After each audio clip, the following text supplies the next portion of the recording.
Pour ne rien manquer, abonnez-vous maintenant. Les vraies voix Sud Radio, le grand débat du jour. Entre les sondages et le court terme et l'intérêt général du pays, je choisis l'intérêt général du pays. Il n'y a jamais eu autant de gens dans les rues, il n'y a jamais eu une pareille opposition au Parlement. Et il annonce posément qu'il ne changera pas de gouvernement. Il faut absolument que le président de la République entende que quand il y a un pays qui est en désaccord profond, qu'il y a effectivement des manifestations, il faut qu'il ouvre une voie démocratique. Et donc il faut entendre ce besoin de justice.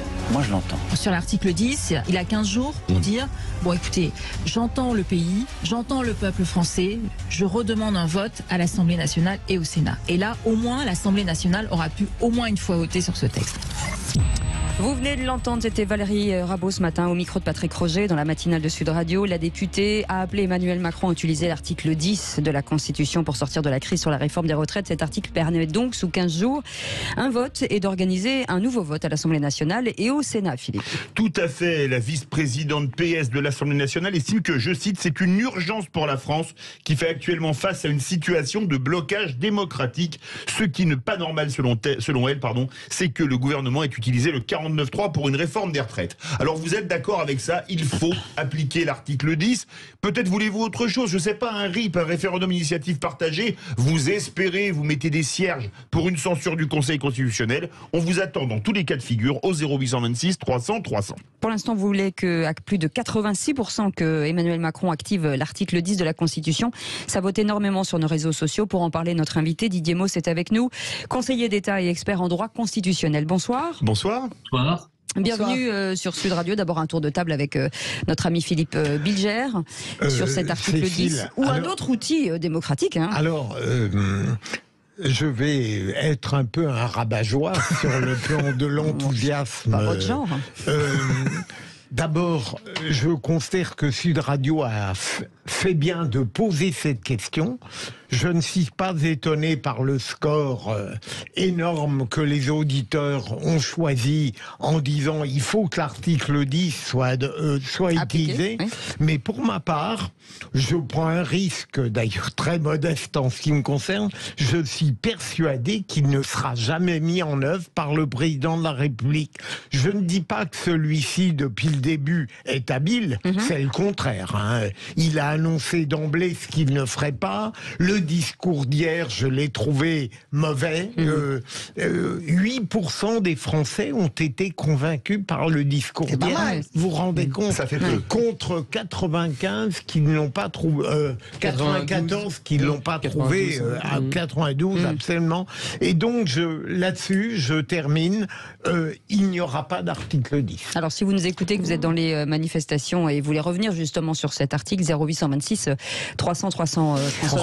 En tout cas, c'est une solution puisque c'est la première fois qu'un texte n'est pas voté une seule fois par l'Assemblée nationale. Je ne suis pas d'accord avec Philippe, mon ami Philippe, sur...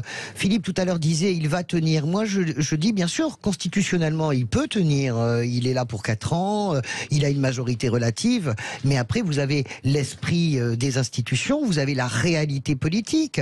La réalité politique, c'est que c'est la première fois... c'est la rue. C'est la rue, mais dans le bon sens du terme. C'est pas la rue qui casse, c'est pas la rue qui fracasse, c'est une union syndicale. La France est une grande démocratie sociale. On oublie toujours qu'elle est une démocratie sociale. Vous avez une opinion qui est vent debout. Et là, on a vu un glissement. Ce que Emmanuel Macron n'a pas abordé hier, c'est la question démocratique. Le glissement aujourd'hui dans la rue, c'est non seulement la réforme, mais en plus de ça, la méthode. C'est aussi des gens qui disent nous ne voulons plus être gouvernés de cette manière-là. C'est ça qu'il faut entendre. Je sais bien qu'il ne l'entend pas jusqu'au moment où les faits vont faire qu'il va l'entendre. Les faits, c'est pas forcément comme les gilets jaunes qui cassent l'Arc de Triomphe ou qui le menacent même au Puy-en-Velay, où là on voit bien qu'il bouge parce que il est menacé physiquement. Sa personne est menacée aussi au Puy-en-Velay. Il a peur. Mais les faits, c'est cette espèce de foule tranquille qui avance inlassablement déterminée. Eh bien, ça, c'est un fait politique de nature à l'obliger à bouger, même s'il ne veut pas. Moi, je pense effectivement qu'il a un gros problème de légitimité légitimité. C'est un énorme souci qu'il va avoir à partir de maintenant. J'ai regardé effectivement hier aussi le débat, comme Philippe le disait, ça m'a un petit peu halluciné. Je pensais qu'il serait allé un petit peu quand même c'était une interview plus qu'un débat. Oui, voilà, une interview. Mais voilà, je pensais pas qu'il aurait fait son mea culpa, mais en revanche, voilà, j'aurais imaginé quand même un autre discours. Finalement, en fait, il est droit dans ses bottes, il change absolument rien et il veut très vite passer à d'autres sujets. On voit sur l'immigration, sur l'international, sur d'autres sujets. Mais je pense pas que cette stratégie passera. Encore une fois, cette loi déjà sur le fond, elle était très contestée. Ensuite, s'il y avait eu un vote normal, la contestation aurait pu effectivement s'éteindre relativement rapidement. Mais là, comme le vote n'a pas été normal, même si l'article 49.3 il existe, et ça ne pourra pas passer. Les gens n'avaleront pas cette pilule. Le vote pour vous n'est pas normal. Ou normal d'ailleurs. Appelez les 0826 300 300. Déjà, Didier Mauss, pour que tout le monde soit au même niveau de compréhension de cet article 10, qu'est-ce qu'il dit, cet article 10 de la Constitution ? Il dit d'abord qu'il faut que le président de la République promulgue la loi dans les 15 jours qui suivent son adoption. Ce délai étant évidemment suspendu lorsque le Conseil constitutionnel est saisi, ce qui est le cas aujourd'hui, donc on a un petit peu de temps devant nous. Et deuxièmement, il dit que le président de la République peut renvoyer la loi pour une nouvelle délibération devant le Parlement, que celle-ci ne peut pas être refusée. Alors c'est arrivé 3 fois dans des circonstances un peu originales. Une fois, la loi a simplement été, comme on dit, satellisée. Elle a disparu de l'ordre du jour. Donc en réalité, on est dans un problème de calendrier. Bon, il faut prendre les choses dans l'ordre. Bon, je veux dire, le Conseil constitutionnel est saisi. Bon, il va rendre sa décision dans 3 semaines ou 1 mois, moins quelques jours. Je ne savais pas si la procédure d'urgence a été déclenchée ou pas. J'ai l'impression qu'elle ne l'a pas été. Oui, elle l'a été. Le gouvernement a demandé la procédure d'urgence. Donc ça veut dire que c'est 8 jours. Il l'a demandé ? Oui, il l'a demandé. Elisabeth Borne l'a demandé hier. Parce qu'il y a eu des rumeurs contradictoires. Peut-être que si. Il l'a demandé, il y en a pour 8 jours. Honnêtement, je considère que c'est une erreur de demander la procédure d'urgence. Bon, parce que ce texte est compliqué, il y a beaucoup de choses. Je regardais certaines saisines. Il y a matière, j'allais dire, à travailler pour les membres du Conseil constitutionnel. Donc je crois qu'il faut donner un petit peu de temps au temps, comme aurait dit François Mitterrand. Et puis il y a aussi le référendum d'initiative partagée qui est dans le circuit. Le Conseil constitutionnel est également saisi de la constitutionnalité de la proposition de loi à soumettre à ce référendum. Alors il faut savoir dans quel ordre les choses vont se passer. Bon, et vous pourrez imaginer que si le Conseil constitutionnel donne son aval au référendum d'initiative partagée. Ce qui, à mon avis, devrait être le cas, parce que je ne vois vraiment pas où seraient les motifs d'inconstitutionnalité. Il serait prudent, j'allais dire, de renvoyer la loi et d'attendre les résultats de ce référendum d'initiative partagée, ou de savoir si, en tout cas, la procédure peut continuer avant de promulguer la loi. Bon, alors, on va me dire, on a le précédent de l'aéroport de Paris il y a quelques années, où dans une situation de ce type, on avait promulgué la loi malgré le recueil des signatures pour le référendum d'initiative partagée. Mais la loi de l'aéroport de Paris, c'était très différent. C'était une autorisation donnée au gouvernement. Il ne s'en est pas servi. Et quand vous dites « peut faire quelque chose », vous n'êtes jamais obligé de le faire. Parce que là, la loi sur les retraites, elle est impérative si elle est promulguée. Il y a des délais, notamment au mois de septembre, et on sait très bien pourquoi ces délais ont été inscrits dans la loi. Donc, on est dans une situation originale, incertaine, nouvelle, tout ce qu'on veut, et je ne parle pas du contexte politique, vous l'avez dit les uns et les autres. Moi, je n'ai pas regardé le président de la République hier, donc je n'ai pas l'avis des uns et des autres, parce que très honnêtement, je n'ai plus envie de le regarder, faut être clair. Il est en train de manger tranquillement. Ça sonne beaucoup au 0826 300 300, mais une petite question, Françoise, et après question à Didier Mauss sur l'esprit des institutions. Quand beaucoup de gens disent finalement il peut tenir, il peut continuer, il peut arriver à enjamber le problème. Il n'y a pas que Philippe Bilger, il y a beaucoup de gens qui le disent. Est-ce que vous pensez véritablement, vous, que c'est possible? C'est-à-dire que finalement la réalité politique ne rattrape pas l'esprit des institutions? Cours Didier Mauss, parce qu'on a beaucoup d'appels. On a beaucoup d'appels. Bon, attendez, 30 secondes là-dessus. Le 49 alinéa 3, il faut quand même savoir d'où ça vient. Ça vient de la fin de la 4e République. C'est pas une invention de la 5e République. Le principe est né sous la 4e République. C'est de dire, on fait un lien entre l'adoption d'un texte et le renversement du gouvernement. Et soit vous laissez passer le texte, soit vous renversez le gouvernement. C'est ce qui s'est fait, j'allais dire. Bon, le gouvernement n'a pas été renversé, peu importe qu'il y ait eu 9 voix, 15 voix, 20 voix. Oui, je suis d'accord avec vous. Ça n'a aucune espèce d'importance. Le résultat est là. On rappelle traditionnellement qu'en 2008, la révision constitutionnelle de M. Sarkozy a été adoptée à 2 voix de majorité. Donc, j'allais dire, l'écart n'a pas d'importance. Mais c'est ça l'esprit de la Constitution, c'est de mettre les députés devant leurs responsabilités. Alors, on dit, il n'y a pas eu de précédent. Si, il y a des précédents, y compris au début de la Ve République, il y a des lois qui n'ont jamais été votées. On part au 0826. Mais négativement au Sénat. Là, on a quand même un cas de figure intéressant parce que la loi a été votée positivement au Sénat et considérée comme adoptée à l'Assemblée nationale. D'accord. 0826 300 300, Arnaud est avec nous. Qui veut réagir, Arnaud? Oui, Arnaud. Oui, ben écoutez, merci. Je pense capter un peu mieux que tout à l'heure. J'ai écouté vos conseils. Je montais en haut d'un château d'eau. Alors, c'est bien. Tant mieux. Je capte, je me mouille, mais non, mais écoutez, moi je pense que honnêtement, vous rêvez. À mon avis, jamais ça se fera. Donc voilà, je pense qu'il s'en fout royalement de ce que le peuple pense, d'avoir plus de légitimité démocratique. Voilà, donc ça serait très bien dans une démocratie normale. En effet, ça appuierait cette décision.